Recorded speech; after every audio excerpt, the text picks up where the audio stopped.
bem-vindos a mais um Primeira Pessoa pela TV Brasil Pantanal. Você gosta de vinho? Gosta de viajar? Conhecer outras culturas, conhecer pessoas interessantes? Gosta de se arriscar, né? Ir atrás de um sonho? Pois é, a pessoa com quem eu vou conversar hoje aqui no programa é tudo isso, tem essa personalidade. É um menino novo, 32 anos, mas que desde bem mais novo a curiosidade o moveu aí aos negócios. Afinal de contas, ele traz no sangue a mistura de alemão, árabe e português. Tudo isso temperado lá em Minas Gerais. Mas é aqui em Campo Grande que esse moço está fazendo história relacionada ao vinho. Eu estou falando tudo isso do currículo imenso, nesse pouco tempo de vida, de Diogo Wendling. Tudo bem, Diogo? Tudo ótimo, Carmen. Obrigado por me ter aqui. Eu que agradeço você estar aqui com a gente conversando. O Diogo, ele tem uma loja de vinhos, certo? Um espaço gourmet. Isso. Né, de vinhos, que é o Território do Vinho, que é o segundo estabelecimento aqui em Campo Grande a fazer com que as pessoas se aproximem mais do vinho. Sim. Né? Eu gostaria de saber como é que começou a sua paixão pelo vinho. Antes disso, como é que começou a sua paixão pelos negócios? Desde muito cedo. Muito cedo. Esse seu sangue árabe aí, né, aflorou, e a paixão por negociar. Como é que começou isso? Desde muito cedo, meu pai já levava eu e meu irmão, mais eu, porque eu gostava bastante, para participar de negociações. Ele ia visitar fornecedores, clientes, e a gente ficava quietinho lá na cadeira, escutando ele, e eu achava aquilo maravilhoso, o jeito que ele negociava, como que ele lidava, como ele comprava, como ele vendia. Ele está falando de Fernando Wendling, pai do Diogo Wendling, ele que também é filho da jornalista e escritora Tereza Ilcar, que teve aqui no Primeira Pessoa recentemente. E, enfim, o Fernando Wendling, pai dele, foi do Confidência Mineira. Quantas e quantas pessoas passaram pelo Confidência Mineira, quantos romances começaram e terminaram no Confidência Mineira, depois do restaurante Gerais. Né? Isso para dizer, assim, dos dois mais aflorados na memória aqui do Campo Grandense, pessoas que moram aqui na cidade. E outros tantos empreendimentos do Fernando Wendling. E aí você acompanhava o seu pai nessas negociações, nessas reuniões que ele tinha. Eu acompanhava sempre. E aí a gente recebia mesada, era semanada, eu e meu irmão, e sempre muito curto, né? Você criança, meu pai não dava muito dinheiro pra gente. Sabedoria. Sabedoria. Né?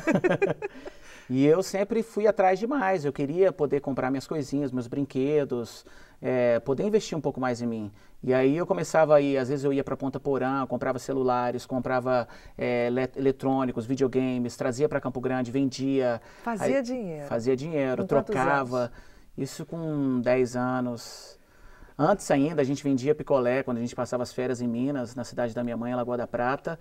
E a gente alugava um carrinho de picolé, e aí a gente pagava um percentual do que a gente vendia e saía na rua gritando, olha o picolé, olha o picolé. Bacana é que o Diogo é uma família classe média, enfim, não teria necessidade, vamos dizer assim, econômica de fazer isso.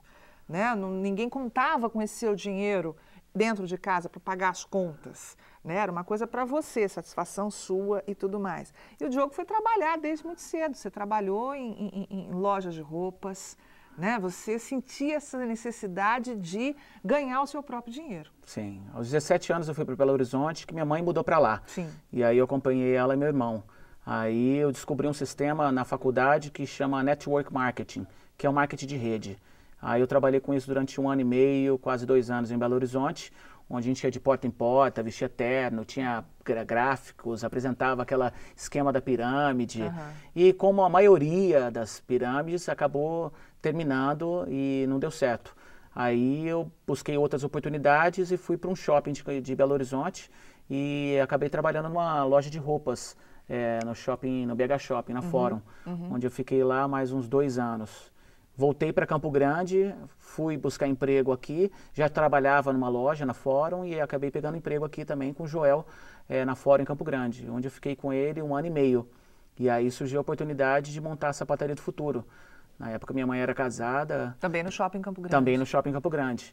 Foi uma experiência fantástica. Isso no meio tempo ainda, 2004, inventei uma moda de abrir uma lanchonete, uma casa de sucos e sanduíches. Que era o seu prazer, né? Que era o meu prazer. Que era o que você gostava de fazer era vendia sanduíche natural, É. suco e tal. Mas qual foi o conselho do seu pai, do Fernando Wendling, para você? Você estava com os dois negócios? Eu estava com os dois negócios. Meu pai, muito sábio, com bastante experiência, ele falou: meu filho, ou você fecha o sanduíche, né, a mandala, ou a sapataria do futuro, porque senão você vai quebrar. Um negócio só. Por que você estudava na época? Eu estudava na época, eu fazia administração e não tinha nem carro. Eu ia a pé para o shopping, porque eu morava próximo do shopping, e ainda abria um outro negócio com um mínimo de dinheiro.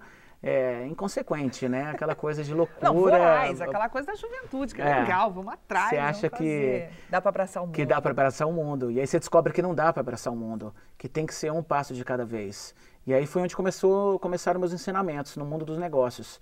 E eu tive, depois de um ano, que optar. Eu optei em fechar o restaurante e continuar com a sapataria do futuro, afinal já tinha 5 anos. Porque dava mais rentabilidade a sapataria do futuro? Porque dava mais rentabilidade. Quer dizer, você aprendeu desde cedo que nos negócios não é aquilo que dá prazer, né? Que dá, você tem que ser racional. Sim. Se puder associar, né, as duas coisas, ganhar dinheiro com prazer, enfim, gostando daquilo que você está fazendo, porque você mesmo declara, na pesquisa que a gente tem aqui, que você não tinha prazer nenhum na sapataria do futuro, te dava muito trabalho, você não gostava muito daquilo. Tinha que pegar em chulé, e pegar em sapato, e aí tinha que ficar consertando, aí sempre vinha o quê? Tudo sujo, tua mão ficava, sabe, suja, fedendo. E eu falava, meu Deus do céu, era tão bom.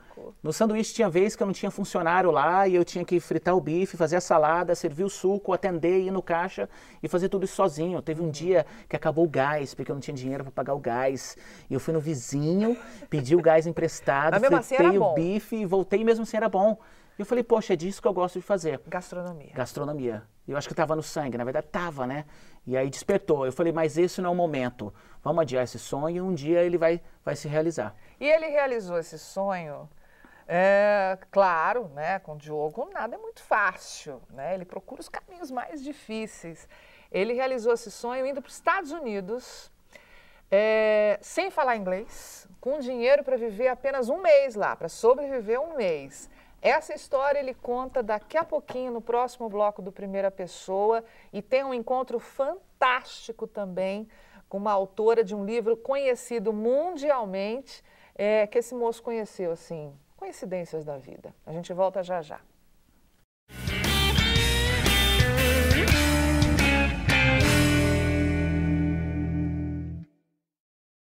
Primeira Pessoa de volta hoje, batendo um papo delicioso com o empresário Diogo Wendling.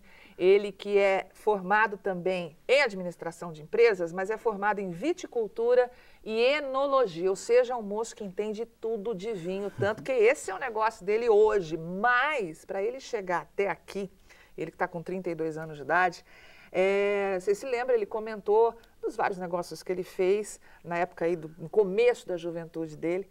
E em 2006 ele estava com a sapataria do futuro, né, lá no shopping Campo Grande, e passou para frente, vendeu e tudo mais e resolveu ir para os Estados Unidos sem falar inglês e com dinheiro para um mês. Com dinheiro para um mês.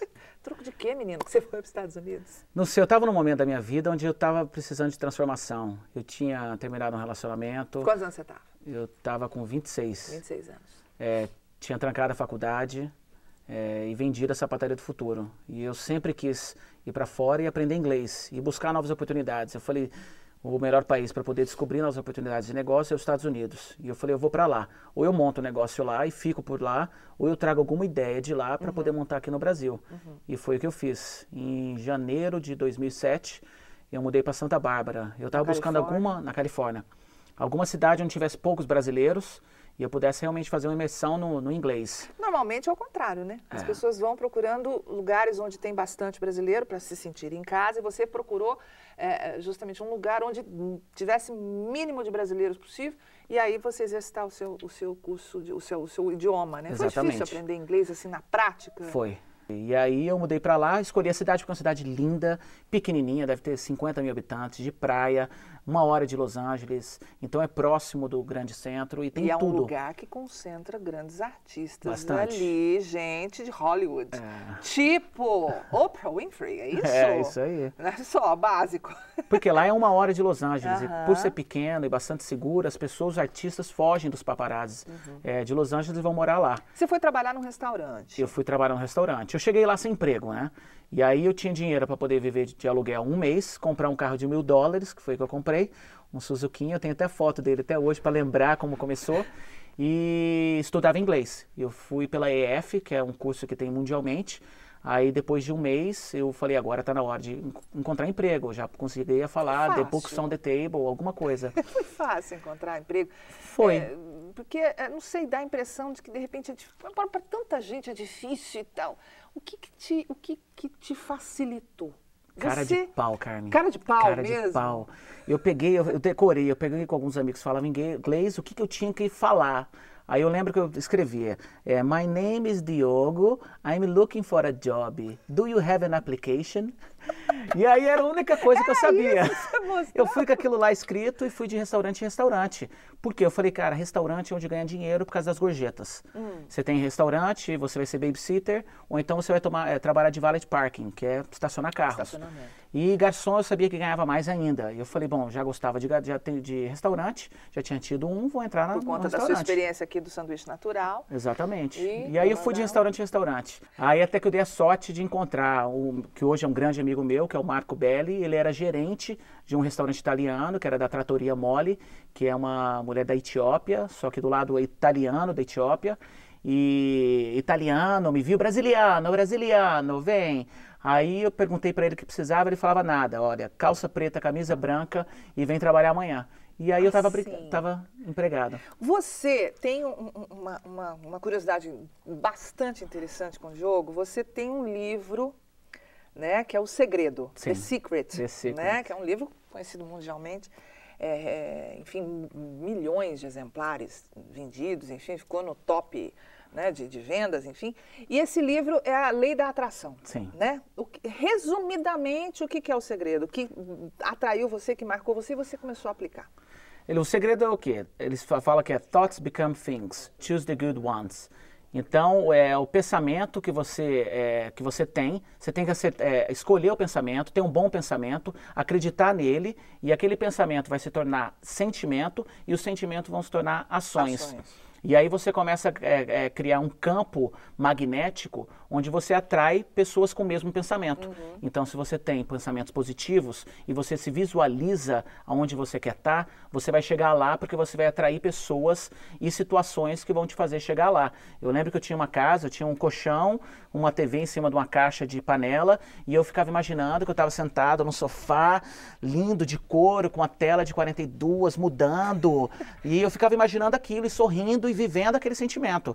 Eu tinha o meu carro Suzuki, aí eu fingia que ele tinha controle no volante e que ele tinha ar-condicionado e eu trocava marcha, era tudo automático, eu olhava aquilo, falava, olha que bacana meu carro.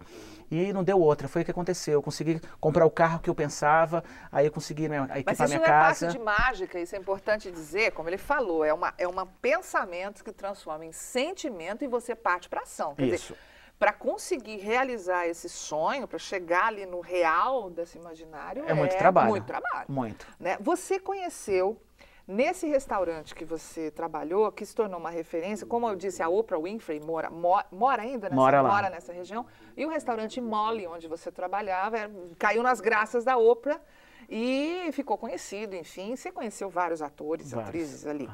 E o que aconteceu com uma determinada moça que chegou lá e você se encantou com ela, assim, houve ela te chamou a atenção? Foi, ela já ia lá sempre com a família, a mãe já estava lá, eu nunca nem imaginava que era a mãe dela, eu achava que era amigos e família, e sempre que ela ia, ela, oi, hi, tudo bem, conversava um pouquinho, e ela foi umas 5 vezes, e aí até que teve uma oportunidade que a gente conseguiu conversar. Aí ela falou que era da Austrália, que tinha mudado para os Estados Unidos, eu acho que uns 5 anos, 6 anos mais ou menos, e que estava aqui, estava trabalhando, não falou nada até então. Tinha um amigo meu que era o Marco, que era o gerente, a irmã dela também achou o Marco super bacana, interessante, italiano. E aí ela falou, olha, vamos tomar um coquetel lá em casa, vamos fazer uma coisa, vamos sair. Eu falei, vamos, lógico. Aí saí do serviço, o Marco naquele dia não pôde, porque ele tinha uma filha pequena, e a filha estava doente, e eu acabei indo sozinho. Chamei uma amiga que era taxista lá nos Estados Unidos e me levou até a casa dela, uma casa de cinema, né? Tudo lá é de cinema. E aí quem me recepcionou foi a mãe dela, que era a pessoa que eu falei, eu vi você lá no restaurante, que ela frequentava junto com a filha. E ela falou, claro, entra, por favor. A Hailey, que é a filha dela, tá se arrumando, daqui a pouco ela vem. Eu tinha levado uma garrafa de vinho, aí eu abri a garrafa de vinho, servi para mim e para ela. E aí a gente começou a bater papo, com pouco inglês que eu falava. Gostou do vinho que você levou? Gostou, ficou curiosa, perguntou, brasileiro, que bacana. Aí ela falou, o que você faz? Eu falei, minha mãe é jornalista e escritora. Ela falou, nossa, que coincidência, porque eu também sou jornalista e sou escritora. Aí eu falei, puxa, que bacana. Ela falou, olha, inclusive eu escrevi um livro, só que eu não tenho ele em português. Eu falei, nossa, a véia tá se achando, né? Aí ela falou, eu tenho espanhol. Eu falei, não quero espanhol, quero inglês porque eu quero aprender o inglês. Aí ela falou, então tá bom, vou te trazer o livro e vou te dar ele em inglês. Ela vai no escritório, traz o livro, a hora que ela coloca em cima da mesa da cozinha, eu olho e falo, tem alguma coisa esquisita aí, era o The Secret. Aí eu olhei pra ela falou, this is me, I'm Hondeburn. Aí era a autora do The Secret. Do livro O Segredo. Aquele livro que marcou a vida dele. E eu me vi naquela hora, sabe? Ali na casa do The Secret, literalmente, né? Vivendo o segredo. E coincidência isso? Como é que você classifica Lei da atração. E foi o que ela falou pra mim. Ela falou, Diogo, você vive o The Secret, literalmente. E ela falou, continue vivendo. Essa é a história do Diogo Wendling. A gente volta já no terceiro e último bloco desse bate-papo, que eu queria ficar conversando com você horas aqui. Mas a gente vai falar sobre vinho especificamente, né? Ele é um apaixonado pelo vinho, conhece, tem uma casa de vinhos aqui em Campo Grande com 400 rótulos. 400 rótulos. Você gosta de vinho? Daqui a pouquinho a gente volta.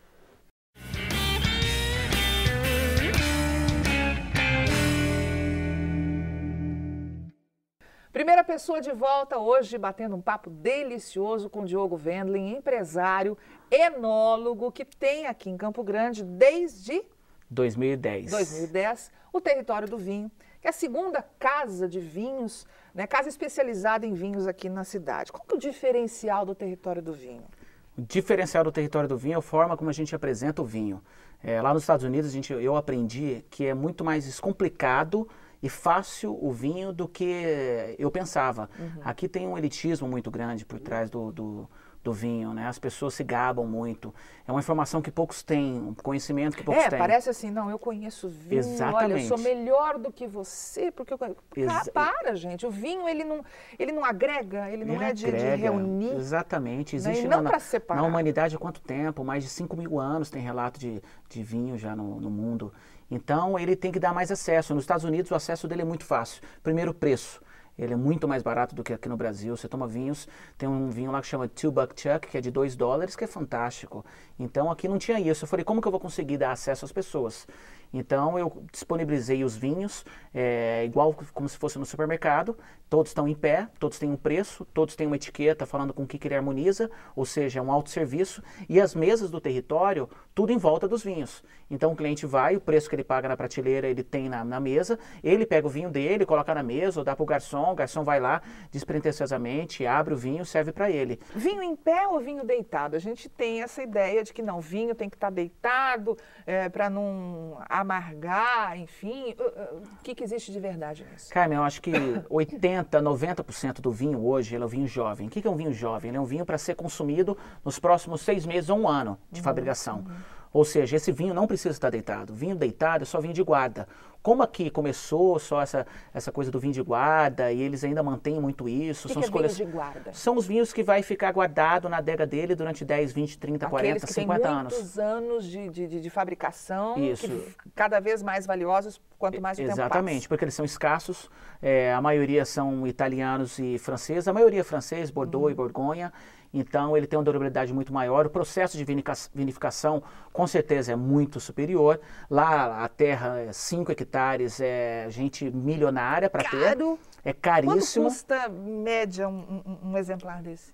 Depende. Você pega Romanée Conti, você tem de R$2.000 até 80, R$100.000. Porque aquele vinho daquela Coragem. safra, onde ele foi pontuado 100 pontos pelo Robert Parker, e ele só foi produzido 1000 garrafas e 1000 pessoas têm. Então é oferta e demanda. Então a escassez eleva o produto do vinho, o preço do vinho. Mas tem um grande crítico de vinho que é o Robert Parker, que é o maior crítico de vinho do mundo. E ele fala, eu não acredito em vinho acima de $100. Então tome vinho até $100, que é onde você consegue ver a diferença de qualidade. Onde ele usou um barril de carvalho francês 100% novo, deixou um ano lá, a garrafa que ele usou, a rolha que ele usou, o processo de vinificação, tudo isso deixou o vinho muito melhor. Mas até $100. Depois disso, oferta e demanda, é marketing, a maioria é marketing que se cria atrás do vinho. Qual o vinho mais barato, de qualidade boa, que a gente tem à disposição hoje? Quem está nos assistindo fala, poxa vida, quero comprar um vinho, vou aproveitar essa dica do Diogo. Em Campo Grande, você não tem muito vinho barato, porque você tem substituição tributária, que encarece 50% o preço de vinho. Preço do vinho, 50% são impostos. São impostos. Aqui em Campo Grande, fora o imposto que já teve em São Paulo na importadora. Então você tem vinhos em Campo Grande de pelo menos R$50 para você ter um vinho de uma qualidade razoável. Que é o? Você tem Los Haroldos, você tem Alamos, você tem Carmen, tem Milantino, tem vários vinhos nessa faixa de preço que são muito bons. Como tomar vinho sem ficar de fogo? Tomando água e tomando pouco. Uma garrafa para 2 pessoas. São 2 taças. Não é Dá 350 ml. Ou seja, uma taça de 175, você está tomando 2 taças. Acompanhado de água e comida, você vai ficar naquele pilequezinho leve, gostoso e que vai... soltar, né? Exatamente. Aquela coisa de flutuar, vamos dizer assim. Né? Porque dizem que porre de vinho é brabo o negócio. Então, cara, mas é porre de qualquer coisa bravo. Não é de vinho. Não é de vinho. As pessoas falam, o vinho me dá um porre, eu tomei um vinho que me deu um porre. Vinho de garrafão. Aí ele tomou vinho de garrafão, doce, e tomou o garrafão inteiro. E não tomou água e não comeu. E aí ele tinha 13 anos de idade. Aí ele acha que isso é a pior coisa do mundo e ficou até com preconceito com relação ao vinho. Então, tem preconceito com relação ao vinho? Tem bastante. Isso? Tem por causa do tradicionalismo e as pessoas que criam barreiras do vinho. Qual é a principal barreira que você percebe? Preço. Então, o preço pega bastante e o acesso e o marketing. Olha o marketing da cerveja. É mulher bonita, é bunda de fora, é jogador de futebol, sim, é só festa e tudo mais. O vinho não, aparece aquele cara de terno, tomando, comendo foie gras. Entendeu? Quem que vai se identificar tudo com aquilo? Difícil, né? É 0,0005% da população. Então, o trabalho que eu faço no território do vinho é isso. É dar acesso, é descontrair. A música é um pouco mais alta, a luz é mais baixa, os garçons são descontraídos. E você está conseguindo isso? Quer dizer, você está conseguindo formar essa opinião, esse gosto pelo vinho? Você Graças percebe, a desde Deus. 2010, quer dizer, quase 3 anos, você está mudando Graças essa a Deus. mentalidade. Era um medo meu. Quando eu saí dos Estados Unidos, meu projeto era produzir vinho, que era meu projeto inicial, ter o rótulo próprio. Aí um amigo falou, não, vamos montar uma adega em Campo Grande. Eu falei, você tá doido? Campo Grandense tomando vinho? Aqui é tereré, churrasco e cerveja. Ele falou, Diogo, você vai se surpreender. E não deu outra. Aí eu comecei a se surpreender. Pela forma que eu comecei a apresentar o vinho, as pessoas começaram a ter mais acesso, achar mais descomplicado e gostar. Hoje o consumo cresceu muito. Se vende muito vinho no território e todas as outras casas. Tanto que várias outras casas começaram a investir bastante. E isso é muito positivo. Quanto mais pessoas estiverem vendendo, melhor vai ser para o mercado, mais pessoas vão estar bebendo vinho. Lembrando que o Diogo, ele é administrador de empresas, é formado em viticultura e enologia, com ênfase em marketing em vinho. Ou seja, divulgar vinho é com você mesmo. Um grande sonho, a gente está encaminhando para o final, olha o sonho do Diogo. Ele quer viajar o mundo, nas regiões vinícolas mais belas e conhecidas do planeta, né? E aí você tem um projeto de programa de televisão, também. Né? Lá nos Estados Unidos... Eu não duvido nada que esse moço consiga, né? Não duvido nada. O seu sonho qual é? O programa chama The Wine Traveler, que é o viajante do vinho. E eu criei ele lá nos Estados Unidos, fiz um demo até, inclusive dele, trouxe para o Brasil e não consegui, como qualquer um tem patrocínio, que é muito difícil. Eu falei, então, mais uma história, vamos deixar de lado, um dia ela se realiza. Vamos deixar na reserva, reserve, né? Na culinária vamos reservar ali. E falta patrocinador para você. Falta patrocinador e foco também, né, Carmen? Hoje meu negócio é o território do vinho. Sim. A gente acabou de abrir uma nova casa. A gente saiu do endereço antigo, abrimos um novo lugar. A casa é bem maior. Que está na Euclides da Cunha. 485. Próximo da Pointal. Então é uma casa bem maior, o cardápio aumentou bastante, trabalhamos com cervejas importadas, a quantidade de vinhos... Você não está só com vinho, você está com cerveja também. Sim. Sempre esse diferencial. Sempre. E tornando acessível, tornando conhecido acessível das pessoas. Com certeza. Gente, está aí, né? Você tem o site? Tenho, né? www.territoriodovinho.com.br. Tá aí então o site do Território do Vinho para vocês conhecerem mais e conhecer mais essa figura encantadora do Diogo Wendling. Olha, Fernando Wendling, você passou direitinho os ensinamentos aqui para o Diogo, tá? A Tereza Ilcar, mãe, deve babar nesse filho, assim, de orgulho, bacana. E olha, você é um ótimo escritor, hein? Obrigado. Tem um blog também, né? Tem o blog do Território, tem o Facebook, a gente sempre está postando matérias e artigos. Nossa, o Diogo mandou a história dele, né, o cronograma ali, como é que foi, né, cronologicamente contada.